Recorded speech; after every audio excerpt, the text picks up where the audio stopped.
룻기 3장 10절부터 13절까지의 말씀을 저희들 한 목소리로 봉독하도록 하겠습니다.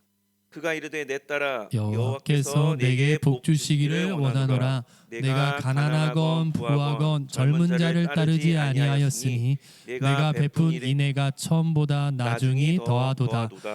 그리고 이제 내 딸아 두려워하지 말라. 내가 내 말대로 내게 다 행하리라.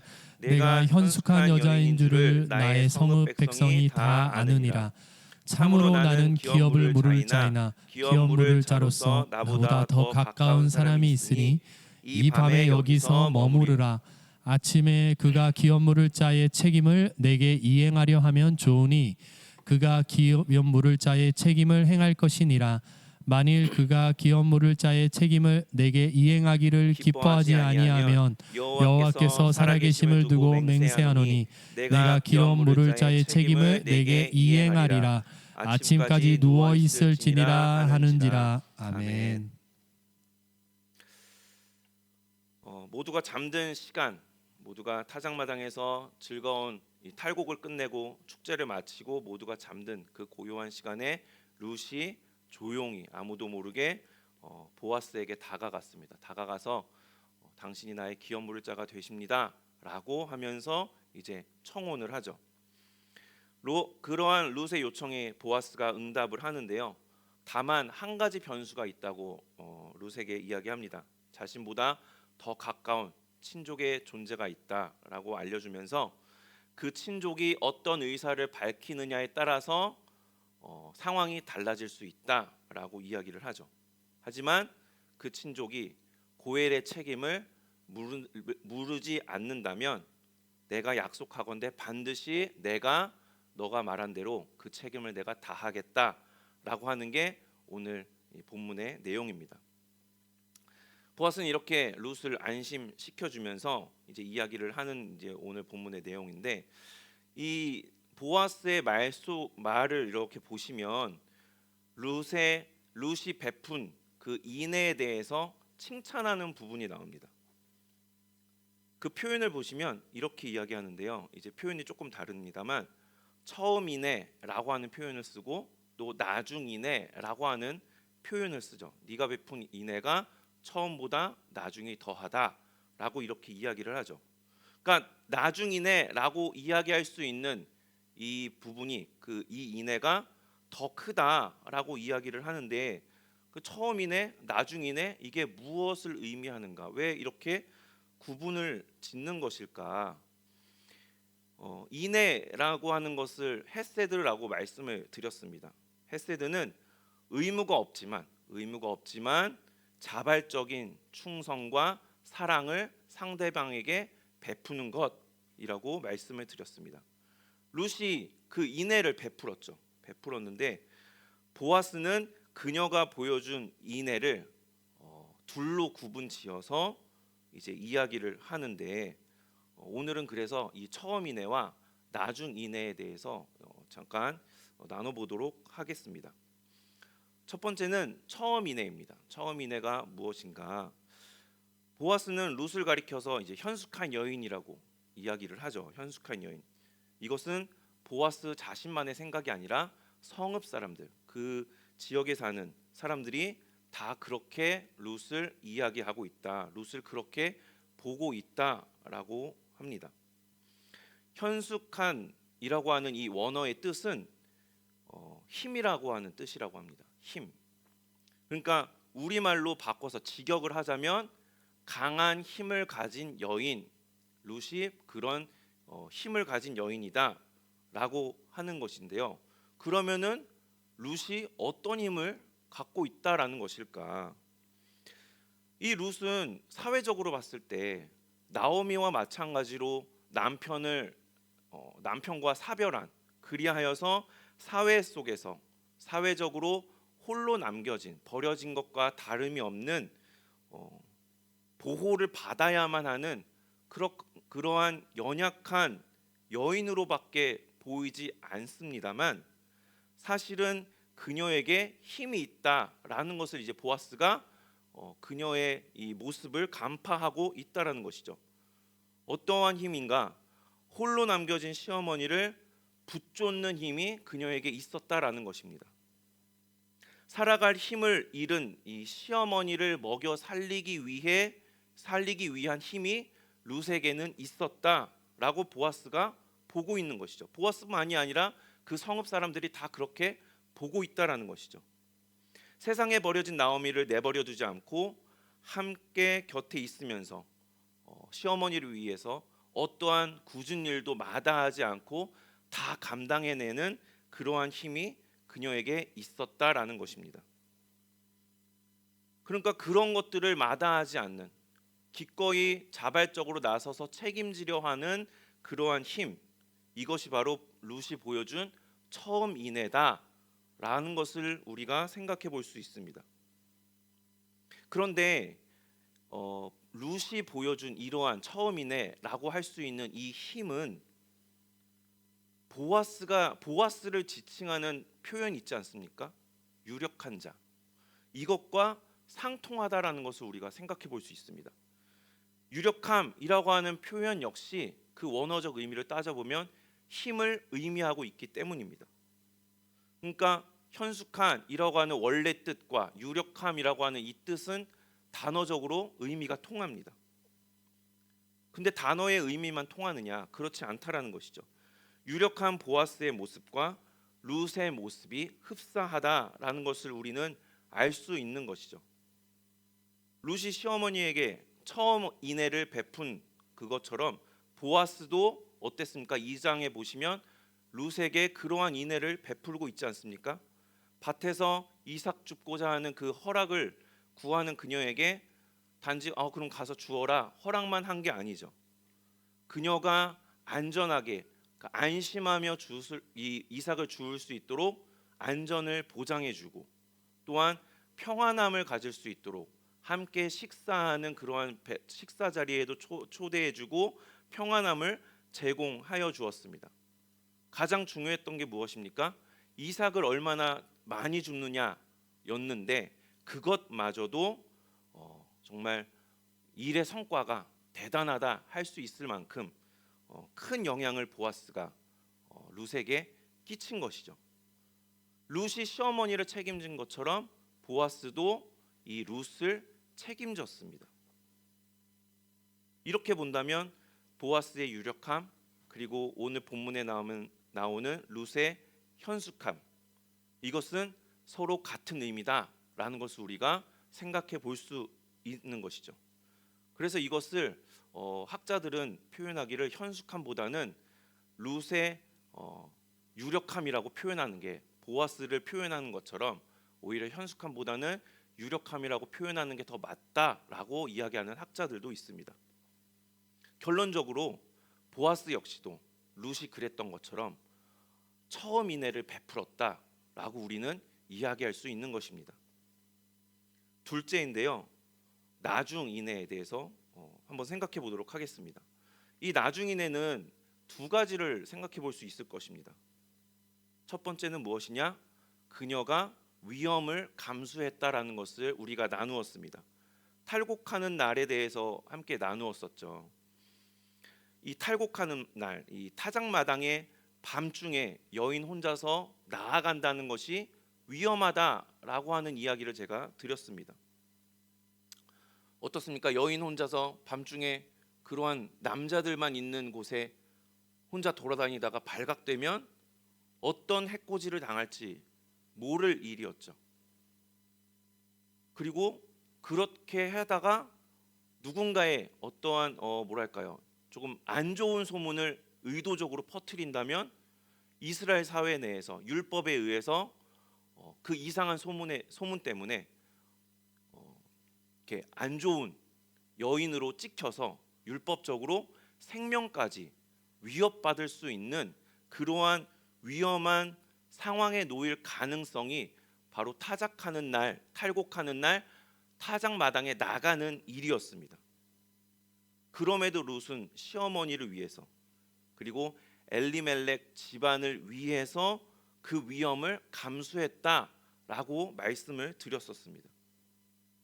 그러니까 이것을 처음 인애와 한번 비교해서 생각을 해보면 처음 인애보다 어쩌면 더 크고 더 직접적인 위험에 놓일 수 있는 그러한 상황이었습니다. 그러한 위험한 상황에서도, 그런 위험한 어려움 속에서도 룻은 그 자신의 인애를 베풀기를 마다하지 않았기 때문에 보아스가 이것을 가리켜 나중이네다라고 구분지어 이야기하는 것입니다. 두 번째로 생각해 볼 수 있는 건 그녀가 보아스에게 다가갔다라는 것을 우리가 생각해 볼 수 있습니다. 10절에 보시면 내가 함께 읽겠습니다. 시작. 내가 가난하건 부하건 젊은 자를 따르지 아니하였으니. 아멘. 여기서 따르다라고 하는 이 원어적 표현은 청혼을 받아들였다라고 하는 의미라고 합니다. 청혼을 받아들였다. 그것은 무엇을 의미하겠습니까? 룻에게 이미 여러 차례 이 사람 저 사람으로부터 혼담이 들어왔다라는 것을 우리가 생각해 볼 수 있는 것이죠. 룻은 이방 여인이었습니다. 이스라엘 사람들에게는 조금 배척 당할 수밖에 없는 그런 이방 여인이었음에도 불구하고 사람들에게 있어서 현숙한 여인, 유력한 여인으로 알려져 있었기 때문에 사람들에게 룻 정도면 결혼하고 싶은 그러한 좋은 신부감, 남편과 이미 사별한 그러한 상황 속에 있지만 그래도 룻과는 결혼하고 싶은 상대, 룻은 결혼하고 싶은 상대라고 하는 이 사람들의 평판이 이미 있었다. 그래서 그런 그녀와 결혼하기를 원하는 사람들이 있었다. 10절 말씀처럼 가난하건 부하건 간에 여러 사람들이 룻에게 그래서 이렇게 혼담을 청하는 그러한 요청들이 있었다라는 것을 우리가 생각해 볼 수 있는 것입니다. 그렇다는 것은 어떻습니까? 룻이 마음만 먹으면, 룻이 결정만 한다면 얼마든지 룻이 보기에 좋은 사람과 새롭게 가정을 꾸릴 만한 그러한 상황을 만들어갈 수 있었다라는 것이죠. 이 보아스에 대해서 학자들은 이야기하기를 중년 남성이라고 그렇게 봅니다.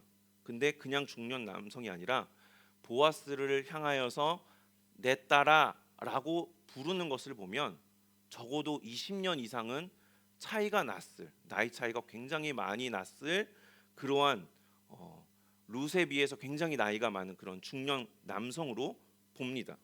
게다가 그에게는 이미 가정도 있었을 것으로 보는 게 이 중론입니다. 보아스가 아무리 이 성읍 내에서, 베들레헴 내에서 유력한 사람이었다 하더라도 이 사람만 유력한 사람이었겠습니까? 아니었겠죠. 다른 유력한 사람들도 분명히 있었을 것입니다. 이러한 다른 유력한 사람들의 존재, 이러한 부분이나 아니면은 룻과의 정말 극복하기가 쉽지 않겠다 싶을 정도의 많이 나는 나이 차이, 그리고 이미 가지고 있는 이 가정, 그리고 룻을 향하여 룻과 결혼하기를 원하는 다른 여러 젊은 사람들, 이 젊은 자라고 하는 이 표현 속에는 이렇게 보아스 말고도 룻이 원하면은 얼마든지 가질 수 있을 만한 좋은 대안들이 있었다라는 것이 이 젊은 자라고 하는 표현 안에 다 포함이 되어 있는 것, 내포되어 있는 것 아닐까. 그렇게 본다면 룻이 보아스 외에 보아스만 선택한다라고 하는 것은 당연히 그렇게 해야 한다거나 아니면 최선이다라고 할 수 있을 만한 그러한 선택은 아니었을지도 모른다는 것이죠. 그렇다고 한다면 룻은 다른 여러 좋은 선택지가 있었음에도 자신을 위해서가 아니라 룻은 시어머니를 위해서, 오로지 시어머니를 위해서, 그리고 이 집안, 이 가문을 위해서 보아스에게 다가가 청혼을 했다라는 것이죠. 이것이 바로 보아스가 말하는 나중이네라는 것입니다. 그러니까 이 보아스가 말하는 나중이네 안에는 룻이 오로지 자신만을 생각하는 게 아니라 현재만을 바라보는 것이 아니라 집안 전체를 위해서, 그리고 더 나아가서 미래까지 내다보고 미래를 위해서 가문에 충성하고 사랑하는, 처음 이내보다 더 큰 나중 이내를 베푸는 이 룻의 유력함, 이것을 보아스가 거론을 하면서 칭찬을 하고 있다라는 것입니다. 이러한 룻의 이 나중 이내, 처음 이내보다 큰 나중 이내, 이것 역시도 보아스에게 있었다라는 것을 우리가 알 수 있는데요. 보아스가 룻의 요청대로 이제 엘리멜렉 집안을 위해서 적극적으로 행하게 될 4장에 나오는 그 모습이 바로 그렇습니다. 아까는 룻의 입장에서 다른 좋은 선택지가 있었다고 말씀을 드렸는데, 이번에 보아스의 입장에서 본다면 어쩌면 룻의 이 요청이, 자신을 향한 요청이 그 요청을 보아스가 허락을 해서 그렇게 그대로 한다라고 한다면 자신의 삶이, 보아스 자신의 삶이 어떤 변화를 겪어야 할지 모를, 어떠한 내가 예상하지 못하는 어떤 변화가 일어날 수 있겠죠. 그것이 좋은 것이 될지 아니면 오히려 나쁜 것이 될지는 짐작할 수 없는 바입니다. 그렇게 볼 때는 이러한 변화, 앞으로 생기게 될 변화에 대한 그 부담감이 보아스에게는 분명히 생각해 볼 수 있을 만한 그런 문제였을 것입니다. 이 장에서 룻에게 그가 베푼 인애가 어쩌면 삼자의 입장에서 그저 도와주기만 하면 되는 그러한 입장이었다고 한다면, 이제는 룻의 요청에 의해서 움직이는 이 나중 인애, 보아스가 베푼 나중 인애에 대해서는 자신이 직접적인 당사자가 되어서 한 집안에 대한 책임을, 그 부담을 본인이 오롯이 져야만 하는 그러한 상황을 맞이하게 될 것임을 우리가 생각해 볼 때, 이것이 그에게 있어서 어떤 손해가 날지, 본인도 그런 생각을 했겠죠. 어떤 손해가 날지, 어떤 괴로움이 있을지 그것을 짐작할 수 없었고, 분명히 그것이 부담된다, 이 부담감에 어떤 이 가슴 한켠에는 그런 부담감이 있었겠죠. 그런데 보아스 역시도 룻처럼 그것을 마다하지 않는 그러한 모습을 우리가 확인하게 되는 것입니다. 보아스 역시도 룻처럼 나중이네가 있었습니다. 그리고 이 나중이네는 처음 이네보다 더 큰 것이었다라고 우리가 이야기할 수 있는 것이죠. 그런데 이 두 사람에게 어떻게 처음 이네 그리고 나중이네 이렇게 구분지어서 이야기할 수 있는 이 모습들이 있었을까요? 사실 처음 이내만 놓고 봐도 우리가 저것을 우리가 할 수 있을까? 내가 그것을 할 수 있을까? 나에게 적용시켜 보면 쉽지 않다라는 것을 우리가 생각하게 되죠. 그런데 이보다 더 큰 나중이네라고 하는 것을 어떻게 그 두 사람은 베풀 수 있었을까? 어떻게 이것이 가능할 수 있었을까? 우리도 이러한 모습이, 이러한 베품이 가능할까? 이어령 교수님이, 이제 고인이 되신 이어령 교수님께서 생전에 이런 이야기를 했었습니다. 지성과 영성의 만남이라고 하는 책에 나오는 대목인데요. 제가 한번 읽어드리겠습니다. 인간이 사랑할 수 있으면 기독교에서 사랑을 그렇게 말하지 않아도 돼요. 인간은 인간의 힘으로 절대 사랑하지 못하게 된 거예요. 그래서 할 수 없이 주님 앞에 무릎을 꿇는 거예요. 기독교에서 말하는 사랑을 할 수 있는 사람은 저를 포함해서 아무도 없어요. 왜? 저는 제 딸 때문에 그 애의 눈을 낫게 하기 위해 모든 걸 하나님께 바치겠다고 했죠. 남들이 볼 때 그래요. 참 따님에 대한 사랑에 감동했다고. 천만에요. 거짓말이에요. 나는 딸을 사랑하지 않았어요. 사랑했다면 어떻게 그 많은 책을 쓸 수 있었겠어요?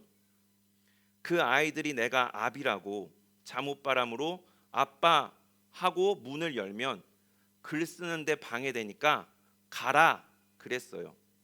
아이들이 얼마나 좌절했겠어요. 이어령 교수님이 이렇게 말씀을 하셨습니다. 요한복음 13장에서 예수님이 제자들에게, 사람들에게 이렇게, 우리들에게 이렇게 말씀을 하십니다. 34절인데요. 함께 읽겠습니다. 시작. 새 계명을 너희에게 주노니 서로 사랑하라. 우리는 룻과 보아스가 그랬던 것처럼 우리는 인애, 이 충성을 보이고 사랑을 베풀 수 있는 존재인가? 이어령 교수님이 했던 이야기처럼 자기 자식도 제대로 사랑할 수 없는 게, 사랑해 주는 것이 굉장히 어려운 게 바로 나라고 하는 존재죠. 교수님의 말처럼 그게 가능했다라고 한다면 성경에서 그렇게 사랑하라, 사랑해라, 그 중에 제일은 사랑이라 이렇게 강조할 필요는 없었을 겁니다. 그래서 뒤이어 예수님이 이렇게 말씀하시는데요. 다시 한번 읽도록 하겠습니다. 34절입니다. 시작. 새 계명을 너희에게 주노니 서로 사랑하라. 내가 너희를 사랑한 것 같이 너희도 서로 사랑하라. 두 사람이 보여준 인애는 예수님께서 이 땅에 오셔서 우리에게 베풀어 주신 인애의 모습과 아주 흡사합니다. 병들고 귀신 들리고 굶주리고 버려진 자를 위해서 그들을 찾아가셔서 고치시고 먹이시고 회복시켜 주신 이 처음 인애를 베풀어 주셨고, 또한 그 처음 인애를 넘어서 구원의 문제까지 해결하여 주심으로 이 세상에서의 삶, 우리가 이 땅을 살아가는 이 땅 가운데에서의 삶을 넘어 죽음 이후까지도 책임져 주시는 그러한 나중 인애를 예수님께서 우리에게 베풀어 주시고 보여 주셨죠. 내가 너희를 사랑한 것 같이, 이러한 예수님께서 본을 보여 주셨다라고 하는 것은 반대, 이렇게 다르게 표현하면 우리를 그렇게 만들어 주실 수 있는 능력이 예수님께 있다라고 하는 표현이 될 것입니다. 그러한 의미로 우리가 받아들일 수 있겠죠. 룻과 보아스가 처음 인애 그리고 나중 인애를 베푼 것이 어떻게 가능했습니까? 이 인애, 헤세드라고 하는 이 단어 자체가 하나님의 성품을 의미합니다. 그렇다는 것은 그들의 인애가 그들 자신으로부터 나온 것이 아니라 하나님께로부터 나오고 하나님께로부터 공급받았다라는 것을 우리가 생각해 볼 수 있습니다. 주님께서 시공간을 초월한 그러한 인애를 베풀어 주셨던 것처럼 현재를 넘어서 미래까지 내다보고 나아가게 하는 그러한 인애의 마음, 인애의 능력을 부어 주시면은 우리 역시도 룻과 보아스가 그랬던 것처럼 처음 인애를 베풀 수 있을 뿐만 아니라 더 나아가 더 큰 나중 인애도 베풀 수 있는 사람이 될 것입니다. 나로서는 나중 인애는 고사하고 현재 나의 모습은 처음 인애조차 절대로 제대로 베풀 수 없는 나의 모습이죠. 우리 모두의 모습이죠. 주님께서 그러한 우리에게 인애의 성품, 당신께서 갖고 계시는 그 인애의 성품을 우리에게 부어 주시기를 원합니다.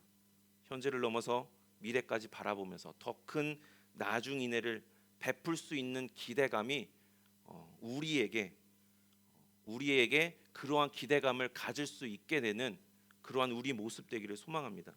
그러한 유력한 사람 될 수 있도록 오늘 우리가 함께 기도할 때에 충만히 우리의 심령 가운데 주님께서 충만히 주님의 성품, 인애의 마음을 부어 주시기를 간절히 소망합니다.